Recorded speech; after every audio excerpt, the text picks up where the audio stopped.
അതെ, നിങ്ങൾ ഏതെങ്കിലും വീട്ടിൽ ചെല്ലുമ്പോൾ അവിടുത്തെ കുട്ടികൾ നിങ്ങളോട് റാഷായിട്ട് പെരുമാറിയിട്ടുണ്ടോ?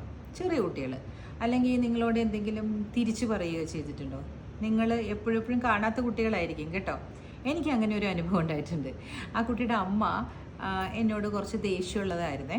അപ്പോൾ ആ കുട്ടിയുടെ അമ്മ കുട്ടിയുടെ അടുത്ത് മൂത്ത കുട്ടിയോട് പറയാണ്, അവരെ അങ്ങനെ ആൻറ്റി അങ്ങനെയൊന്നും വിളിക്കേണ്ട ആവശ്യമില്ല, പേര് വിളിച്ചാൽ മതി എൻ്റെ മുമ്പിൽ വെച്ച്.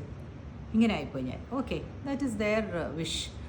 അത് കഴിഞ്ഞ് അവരുടെ രണ്ടാമത്തെ കുട്ടിയുണ്ടായി കുറേ വർഷങ്ങൾക്ക് ശേഷം. ആ കുട്ടീനോട് മിണ്ടേയില്ലായിരുന്നു. അപ്പോൾ അതിൻ്റെ അർത്ഥം എന്താണെന്ന് വെച്ചാൽ അവരുടെ അമ്മ നിരന്തരം എന്നെപ്പറ്റി അവിടെ ഭത്സിച്ചുകൊണ്ടിരിക്കുന്നുണ്ട്. മനസ്സിലായോ?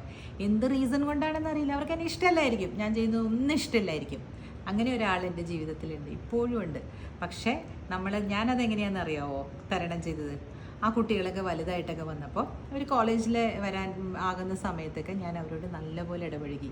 അപ്പോൾ അവർക്ക് കൺഫ്യൂഷനായി, ഇത് നരിയാ നരനാന്ന്, ഇത് നല്ല ഏർപ്പാടല്ലേ. അവരുടെ അമ്മ പറഞ്ഞു കൊടുത്താൽ ഇനി പറ്റുമോ? അവർക്ക് അഡൾട്ട്സ് ആയില്ലേ? അപ്പോൾ അഡൾട്ട്സ് ആയി കഴിയുമ്പോൾ അവർക്ക് മനസ്സിലാകും പേഴ്സണാലിറ്റീസ് എങ്ങനെയാണെന്ന്. പക്ഷെ കുട്ടികളായിരിക്കുമ്പോൾ അവർ അൺഫിൽറ്റേർഡ് ആണേ, അവർക്ക് അങ്ങനെയല്ലേ ചെയ്യാൻ പറ്റുള്ളൂ. കുട്ടികളോട് നമ്മൾ ദേഷ്യപ്പെടാൻ പാടില്ല, ഓക്കെ? മനസ്സിൽ വെച്ചുകൊണ്ടിരിക്കാനും പാടില്ല. അതുകൊണ്ടാണ് ഞാൻ ഈ ഒരു ഇൻസിഡൻറ്റ് എടുത്ത് പറഞ്ഞത്. ആ കുട്ടികളെ നമ്മൾ വെറുക്കരുത്, അല്ലേ? കമൻറ്റ്.